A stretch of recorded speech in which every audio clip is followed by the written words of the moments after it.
Hi, I'm Toby Crockett, PhD. Welcome to Doc Crockett's Metaphysical Medicine Show and podcast. This is the second episode. It fits with the Burning Bowl and release episode, and this one is initiation. So, offering this for the start of 2023, our new year. So, the etymology for initiation comes from the Latin initiatio, to participate in secret rites, stemming from initiare and initium, a beginning, from inire, to enter or to begin, and also very critically related to the word iter for road. Both inire and itere are from ire, to go. So to initiate or undergo an initiation is to go to a new place, a secret place perhaps, and to begin a journey. So initiations are usually seen as a rite of passage from one state of development to another, for instance.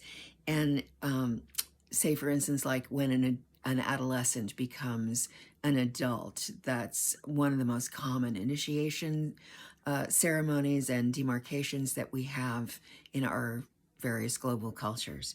So you might ask yourself, what kinds of initiations have you yourself gone through? Sometimes it's educational, a graduation. Sometimes it's, you're getting married, or you may undertake a commitment to a certain kind of pathway. All of those could be seen as initiations. You might become, it's frequently sort of used in a secret sense, like the Masons or National Treasure movies, something along those lines. But yes, it's true that you might undergo an initiation as a member of a secret or fraternal organization. But more typically, it might be a baptism or confirmation, a bar mitzvah, a bat mitzvah, the Hindu Dishka, where you, Diksha, where you are given your mantra, for example, is when the disciple is initiated by the guru. There's a lot of potential different cultures have lots of different kinds of initiations. I won't try to summarize all of them here, but you might include a puja or a fire ceremony, might involve taking a vow, such as for celibacy, or that you're going to obey rules, or you're going to take on a spirit name. All of those things are components that may either require an initiation or be part of becoming an initiate. So again, you might ask yourself, which kinds of initiations have you undertaken? I have a spirit name. My spirit name was given to me by my clan mother, Hua Anwa, and my spirit name is Whiteheart. And so a spirit name is both an acknowledgement of who you are, but it's also a challenge to you about, stepping into who might be your best self.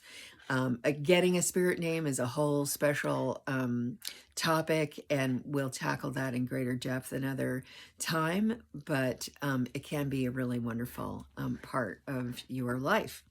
So never heard this pronounced. I hope I'm saying it correctly. It's a famous teacher and philosopher.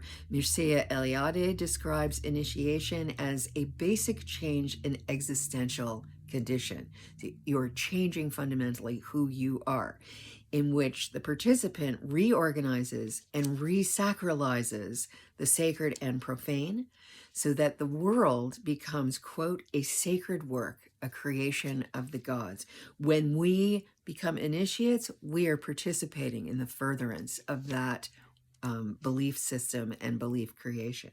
So this is all very catalytic. That is to say that it produces a change, and a new you has begun. And it's actually not possible to go back.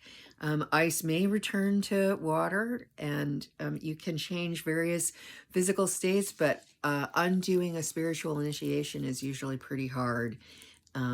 And it's also true that we have physical reversions sometimes, like you may have lost weight, but you might gain the weight back, or you might fall off the wagon, or, numerous state changes do occur. But once you're on a metaphysical level with an initiation, it seems pretty hard to put that genie back in the bottle. So once you're an initiate on a spiritual level, you are initiated. So it's really helpful to think of an initiation as a journey, being on a road. And so one of the roads that we're very familiar with in metaphysical circles is described in the tarot. So it's often seen as the fool's journey. The first card is the fool walking off a cliff, going to see what is it he, she is going to learn. So it's the first card in the major arcana, which was first written down by the Marquis Stanislas de Gaeta, and later given a far more Jungian cast by the analyst Sally Nichols. Seeing the entire process of individuation writ metaphorically within the 22 cards of the major arcana. That's a fascinating discussion in and of itself, which we can pick up another time with a more thorough examination of the tarot. Just right now, we're looking at this as, what is that metaphor of walking onto a road and beginning something there. So for that, the tarot is an initiatory masterpiece that fit really well into the 19th century fascination with esoteric orders and scientific brotherhoods. There's a lot that goes on there. So another very familiar road, metaphysically speaking, is described by Joseph Campbell in The Hero's Journey. George Lucas famously used this as part of his framework for the Star Wars canon, but many, many stories follow this basic structure. One, someone goes on an adventure. Two, in a decisive crisis, wins a victory. Three, comes home changed or transformed. So those are like the three basic elements, but there's a lot more in there. Often includes a mentor or a situation, which is decidedly initiatory, and the crisis for which the hero or heroine is now newly prepared. As an example for that, using Star Wars again, when Luke confronts and defeats his own dark self, that is his moment of real turnaround within that. So many movies follow this, even The Good, the Bad, and the Ugly, for example. So if you are to go into a full-fledged analysis of Joseph Campbell's The Hero's Journey, there are 17 stages to the journey as outlined by him, but I'm just going to look at the three larger ideas of departure, initiation, and return. So the most important thing here is perhaps the moment where the threshold is crossed. So in the departure, the threshold is crossed. In the return, the threshold is crossed. What is the threshold? So when we cross over that, we begin that new journey. As Lao Tzu famously said, the journey of 1,000 miles begins with a single step. So, excuse me, thresholds have also what's frequently called liminal deities that are bonded with the thresholds. The liminal zone is describes the place where the ocean meets the shore. So that's a shifting line that changes and but shows you the demarcation point between, say, solid land and the ocean. That's a big demarcation point. So sometimes there's divinities who preside over the crossing of boundaries, and those divinities are often really associated with deep magic. So, for instance, in the Greek and Roman traditions, you have Hecate, who is the guardian of the crossroads. She's strongly affiliated with, she's a triple goddess. She's the moon, the moon, but also maiden, mother, crone. Really lots of heavy duty magic there. she will have her own topic. Hermes, who is the god of the crossroads and messengers, roads, travel. He's a guide for the dead. He's the psychopomp. He is also deeply connected with communications, networking, all those places where you're going to exchange information, ideas, favors, transactions, very transactional. Hermes, also known as Mercury. So again, he's that psychopomp that helps spirits travel down into the underworld, drink from the river Lethe, and become this new spirit entity. Another similar messenger might be Ganesh, or in the Hindu tradition, or Papa Legba. So the people who are the deities that are associated with this kind of transaction are often tricksters. So you have to be quite careful dealing with the trickster guardians of the crossroads. And so initiation often revolves around how are you going to do that. In the Chinese culture, there are just dozens of these threshold gods, especially guarding city walls, ancient city wall gods, Korea as well. So, the entire Asian template has a lot of threshold gods guarding the city walls. So once the initiate crosses that threshold and begins that journey, there's this stepping into the unknown. This is really scary and requires a lot of courage and motivation. And sometimes this comes as a call. There's a sign or a herald from the supernatural letting you know this is the time, we've got to go.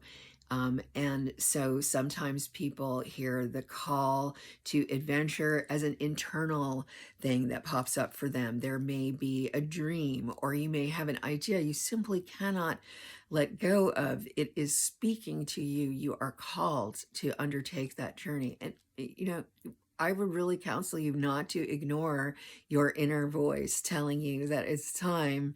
It's finally that time to initiate that project that you want to do. I'm clearly speaking to myself here as I am initiating this project as well. But I know that this is a really transformational time for our culture. And it's this act of initiation, taking up the road, that is the moment where we begin the journey that allows us to become, we're the caterpillar that becomes the butterfly. We are going to go through a tremendous state change in the process of our journey and learn something about ourselves and contribute ideally to we'll find a new role for our contributions in the world. If you think that you're a person who doesn't have a lot of courage, I want to recommend to you that you try the book by Ryan Holiday called Courage is Calling. He does a lot of work analyzing or telling stories about the Stoics. It's just fascinating, a really perfect fit for our own age. And the Stoics had 4 virtues that he's writing about, the first one of which is courage. So what's nice about his books is that he's divided into these little 4 or 5 page or even 3 page segments, and you can start your day with one of those. And it's a really great way to think about, what are you doing in this world? You may have a 9 to 5, or you may be doing the things that you need to do just as an ordinary individual, but you know that you have in your heart this secret calling. How can you build that into your regular daily life? That's the process of initiation. And there's guidelines and guidance all over the place. So I recommend that you do try that book from Ryan Holiday, for instance. So I know I've certainly had my question, if we were together here in a space and we were doing the talking stick circle and we were sharing listening space together, I would ask the question, have you had any calls to adventure? What has happened? I certainly have had a lot in my life. I ended up traveling so much more than I ever thought that I would. And even this process of becoming a metaphysician Certainly not something that I ever expected to have happen in my life. I find that if you follow your curiosity, if you remain engaged in your life, never letting fall aside, there's never too old, never too late to begin that new project. In fact, finally having achieved a certain, age and presumably some level of stability is actually an excellent time to undertake new projects. You have a lot to offer. You finally went through it all. Now, what will you give back? That is also part of an initiation. So it's a journey to completion, is one way to look at that. Freud called dreams the royal road to the unconscious, through which one could then learn about the secrets of the heart, like your own heart, and ultimately find fulfillment and inner peace. The Chinese have a wonderful tradition of the journey to the West. And this is a beautiful, it's one of the four great classical novels of Chinese literature during the Ming Dynasty, 16th century. It was translated into English as Monkey, for instance, by Arthur Waley, but the journey to the West, I believe there's going to be a series of movies about this soon. It's really epic adventure tales with the king, the kings of the monkeys as a character. There's just so many wonderful, amazing characters, and it's absolutely about becoming a more excellent version of yourself. So there's details the travels of a Tang Dynasty Buddhist monk who travels to India to bring the sutras back to China. And then I would also recommend an excellent book, A Story Waiting to Pierce You by Peter Kingsley. This is a short book with a lot of footnotes that are also extremely interesting to read. I started to read the book without looking at the footnotes, and then when I did start checking out the footnotes, I was like, oh my God, the footnotes are almost better than the story itself. I recommend that you check that out. It's really worthwhile. And so this idea of undertaking an immense journey and then coming back home with the things that you have acquired, the knowledge, the wisdom, the information, the contacts, a new worldview. All of this is the process of initiation. So here on the occasion of, as we cross the threshold from 2022 to 2023, you might ask yourself, what is it that you wish to initiate this year? What is the road, perhaps even a royal road, that you want to undertake for a journey to become your highest, best version of yourself? I like to say that as humans, we have two tasks. The first is to become the best, most beautiful, most complex, most expressed version of ourselves that only we can be. And the second thing is to witness one another in that process. In this series of talks that I'll be offering through this podcast, that will be the general thread of what we are looking at. How do we become the most excellent version of ourselves? How do we achieve inner peace, balance, the ability to produce positive change in the world? All of this is the initiation that I hope that we are undertaking together in this mutual process. And with that, I wish you happy New Year. Many blessings on you and yours and all that you carry in your heart. Thank you for all the things that you do, seen and unseen, to make the world a better place. Blessings. See you next time. Aho.